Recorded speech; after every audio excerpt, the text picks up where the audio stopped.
Iran అన్నంత పని చేసింది. ఏప్రిల్ 1వ తారీఖు నుంచి మొత్తం అమెరికాకు చెందినటువంటి టెక్ కంపెనీలు, గూగుల్ కావచ్చు, అమెజాన్ కావచ్చు, యాపిల్ కావచ్చు, మొత్తం 20 కంపెనీలు, 18 కంపెనీలు లిస్ట్ విడుదల చేసింది. అందులో ఉన్నటువంటి అన్ని కంపెనీల మీద కూడా దాడి చేస్తాం. ఎందుకంటే ఇవి సాఫ్ట్వేర్ను తయారు చేయడం మాత్రమే కాదు, అమెరికాకి సాఫ్ట్వేర్ ఇవ్వడం మాత్రమే కాదు, మా మీద దాడులు చేయడానికి కూడా ఇవి ప్రణాళికలు రచిస్తూ వాళ్ళకి ఇస్తున్నాయి అమెరికా సైన్యానికి. కాబట్టి మేము వీటి మీద దాడులు చేస్తున్నామని ప్రకటించింది మొన్న సాయంత్రం. నిన్న కూడా చెప్పింది ఆ కంపెనీల్లో పనిచేస్తున్నటువంటి వారు ఎవరైనా ఉంటే వెంటనే ఖాళీ చేసేయండి అని కూడా చెప్పింది. మరి అంత సీన్ ఉందో లేదో అనుకున్నారో తెలియదు, కానీ మొత్తానికి అనుకున్నంత పని చేసింది. బహ్రెయిన్లో అమెజాన్కి అనుబంధంగా ఉన్నటువంటి బటెల్కో అనే కంపెనీ భవనం మీద తీవ్రంగా దాడి చేసింది. దాంతో ఆ భవనం దాదాపు 60% కూలిపోయింది.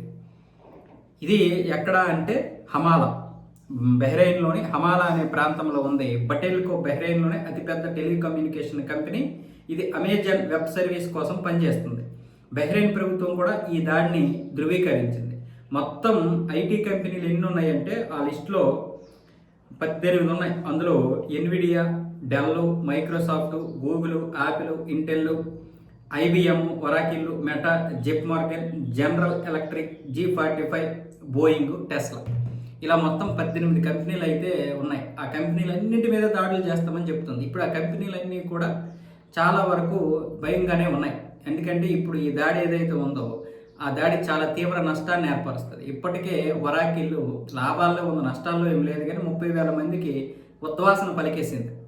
ఎందుకంటే అది కూడా ఇప్పుడు డేటా సెంటర్లోకి ఎంటర్ అవుతుంది. ఏఐ డేటా సెంటర్లో అక్కడ $160 బిలియన్ పెట్టుబడి పెడుతుంది. అందుకోసమని 30,000 మంది ఉద్యోగాలు తీసేస్తే వాళ్ళకి ఇవ్వాల్సినటువంటి శాలరీలు ఇచ్చిస్తే దాని దగ్గర $10 బిలియన్ మిగులుతాయి అంట. ఆ డబ్బుతో ఇప్పుడు ఇందులో పెట్టుబడులు పెడుతుంది. $50 బిలియన్ ఒప్పుగా తీసుకొచ్చింది.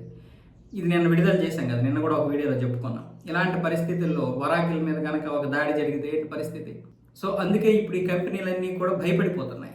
అయితే ఇరాన్ నిన్న చెప్పింది, ఈరోజు చేసి చూపించింది.